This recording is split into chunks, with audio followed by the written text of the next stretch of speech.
그런데 오늘 바울의 고통은 그런 고통이 아니라 자기 동족 권력이 예수를 믿지 않기 때문에 마음적으로 심한 고통이 있습니다. 자기 동족 권력 이스라엘이 예수를 믿지 않고 거부하고 있는 모습을 바라보면서 그는 마음속 심적으로 고통을 느끼고 있습니다.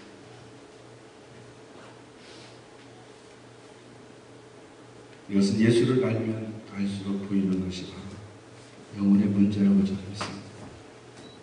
예수를 깊이 알면 알수록, 예수님의 관계가 더 깊으면 깊을수록 우리는 영혼의 문제에 관심이 있습니다. 저는 기도하면서 기도하는 것 하나님, 구원의 반열에 죄 뒤에 많은 사람들이 서기를 원합니다. 제 인생이 목적이죠. 바울의 전에는 정말 유식한 사람이었습니다.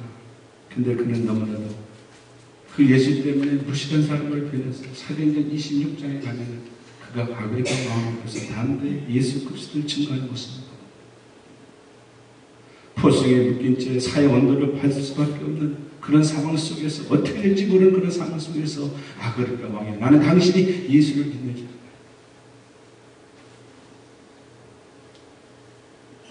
내 많은 학문이 너를 미치게 만들어. 맞습니다. 그가 예수 하나 때문에 그 사람 미친 사람이 되는 거였어요. 예수 때문에.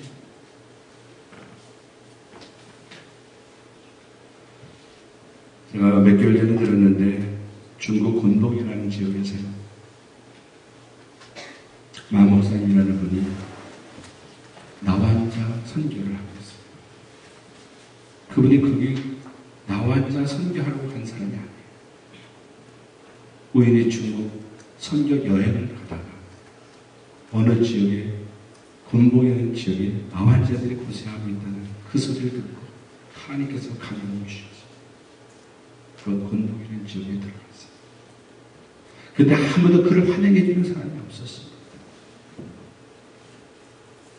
그런데 그곳에서 그가 지금까지 15년이라는 선교를 거기서 하고 있어요. 사람을 통해서 저에게 어떤 친구 목사를 통해서 명함을 전해줬는데 거기에 목사라고 이름을 다 붙여있어요. 여러분 아시지만 중국에서는 목사라는 직책을 가지고 다닐 수 없음에도 그는 중국 정부에서 그야말로 인정해주고 알아주는 남한족적을 전도하는 목사로 인정받은 지난 15년이라는 세월이 얼마나 고생스럽겠어요.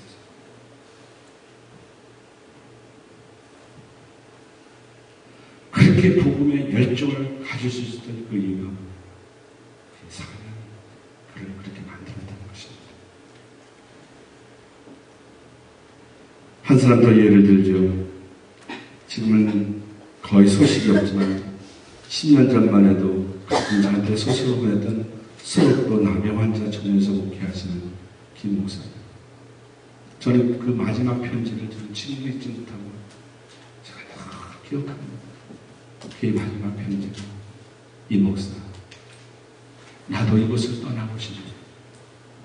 주위 있는 목사들이 다 떠나고 정부의 지원도 없고 하루에 7번의 예배를 드리고 집에 돌아가면 더 이상 지쳐서 몸을 가둘 수 없는 완전히 정말 진액 다 빠진 상태에서 나도 오늘 집에 돌아가. 나도 이곳을 떠나고 싶지만 남한자 떠나면 저 환자들의 신앙을 누가 지켜주겠습니까? 하나님의 부르심이 너무나 다르죠. 그것을 떠나지 못하는 그 목사의 이야기, 편지를 저는 친구했죠.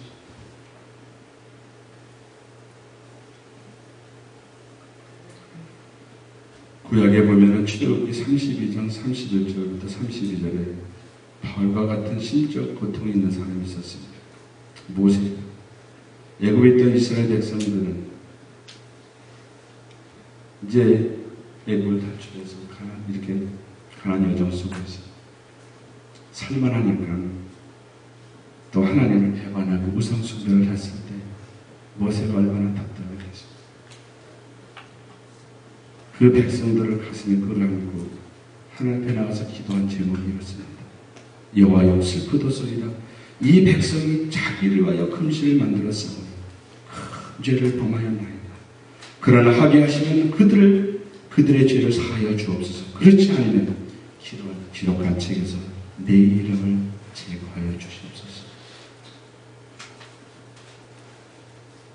바울의 심정인 것도 오늘 모세가 이스라엘 백성들을 가슴에 끌어안고 하나님 차라리 이름을 제거해 주시옵소서.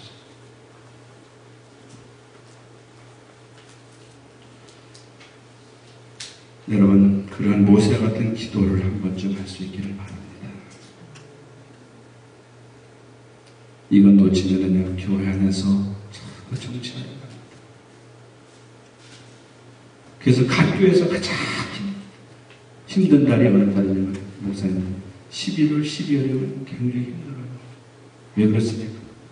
멸관 전쟁하니까, 멸관. 장로 안 주고 집사 안 주고 삐쳐서 나가는 영혼에 대한 열정이 있습니다. 별 그런 거 신경 안 써요.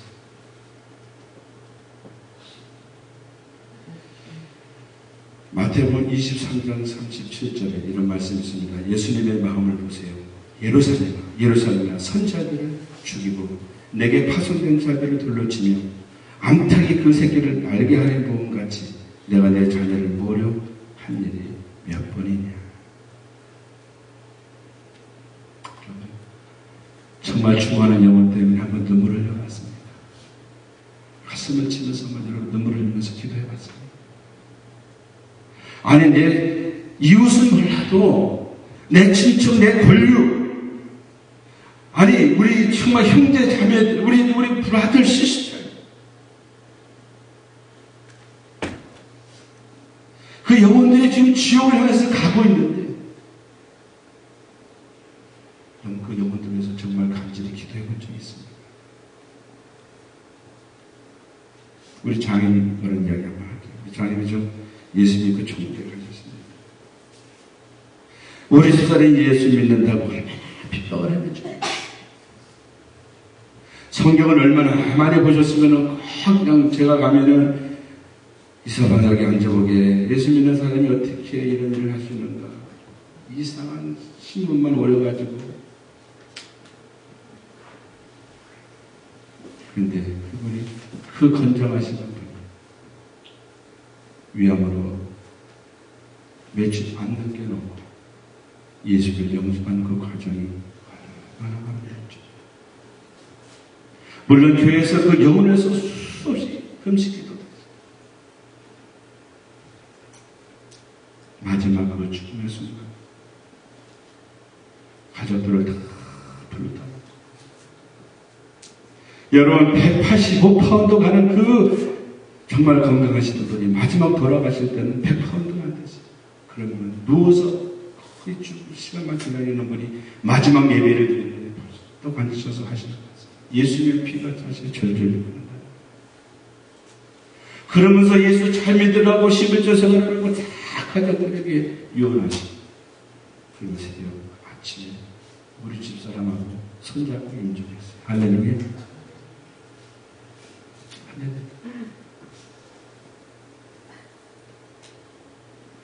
아니 여러분 생각해보세요. 차이가 적어도 목사인데 그렇잖아요. 우리 아버님도 역시 예수 믿고 가셨어요. 예수를 믿고 나니까 한 영혼이 부비기 시작합니다.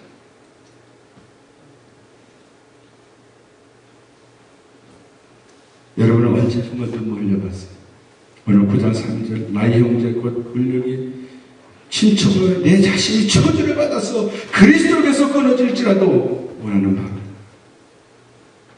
예수를 적당히 믿는 사람은 교회 직책 때문에 왔다 갔다 하는 사람은 영원히 보이지 않습니다. 전 여러분의 야곱의 교회가 영혼을 바라볼 수 있는 큰 비전을 가질 수 있기를 주의 이름으로 축원합니다. 교회가 큰 것이 장땡이 아니라 죽어가는 영혼을 여러분 주께로 인도하는 것이 중요한 것이에요. 교회 큰 교회 부러워하지 마세요. 가봤자 여러분 전도에서 온 영혼이 아닙니다. 이쪽에서 이렇게 희생한 것뿐이에요. 하나님 편에서 보면은 이쪽으로 간 것뿐이라는 것입니다. 구원의 반열에 세워야 됩니다.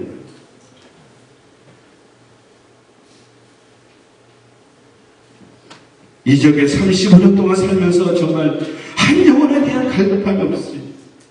그래도 여러분, 홍사 목사님은 제가 알기로는 여러분, 그 저에게 맞게 답해 주셔서 전도를 주면서 한 영혼을 축교로 인도하시려고 애쓰는 목사님, 얼마나요? 국제식품협회 가면 여러분, 전도하겠어. 한 전도사님 여러분, 지난 15년 동안 계속해서 전도지를 했어요. 어떠한 한 사람은 여러분, 부산 플라자에 가게 앞에서 십자가를 들고 하루 종일 서 있습니다. 속으로 지나가면서 어떤 분은 그럴 겁니다. 저렇게 해서 전도가 되겠느냐? 차라리 이 교인 하나 끌고 오는 게 더 낫지.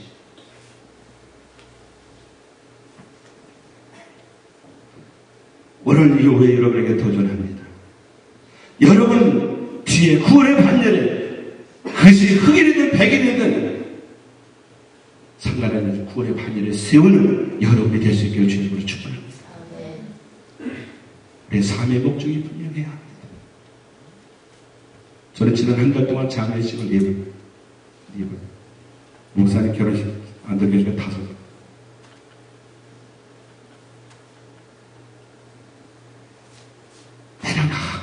사랑하는 한 젊은 49살 젊은이가 LA를 넘어오다가 10년 동안 다니면서 전혀 문제가 없었는데 부인이 한번 운전하고 또 피곤해졌는데 그 부인이 운전 불준에 차가 전복에는 산에서 불러떨어져가지고 49살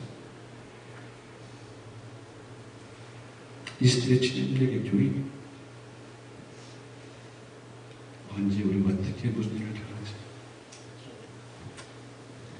가장 억울한 주장은 하나님의 나를 부르신 목적대로 살지 못할 때가 가장 억울한 주장이 아니겠네요.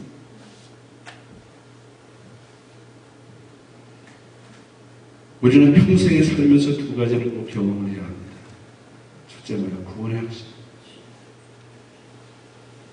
그리고 소명의 확신. 여러분 구원 받았습니까? 네. 그러면 소명이 무엇입니까? 전도예요.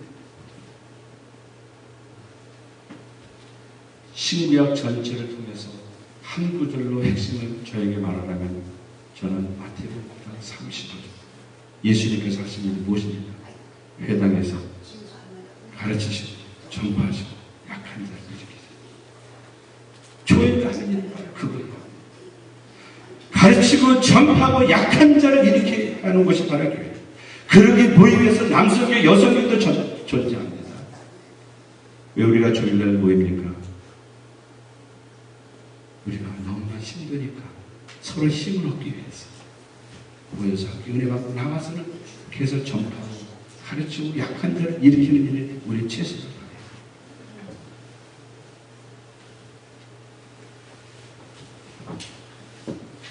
우리가 인생을 사는 방법이 있습니다. 뭡니까?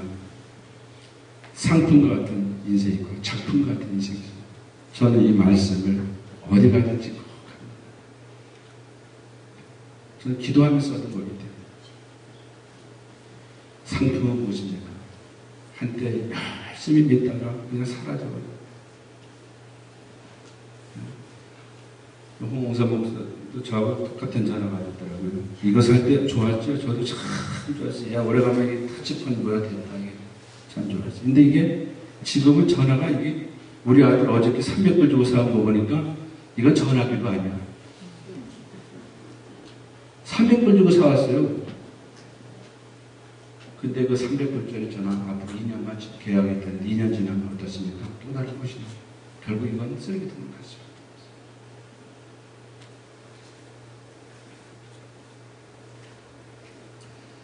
우리는 인생은 작품 같은 인생을 살아야 돼요. 작품은 내가 그린 거기 때문에 멋지고 아름다운 거지. 인생은 세 종류의 집을 짓고 삽니다. 육신의 집을 짓고 살고요. 인격의 집을 짓고 살고요. 신앙의 집을 짓고 삽니다. 육신의 집은 보약 아무리 잘 먹어도 100세 넘기지 못해요. 인격의 집, 소크라테스, 천년.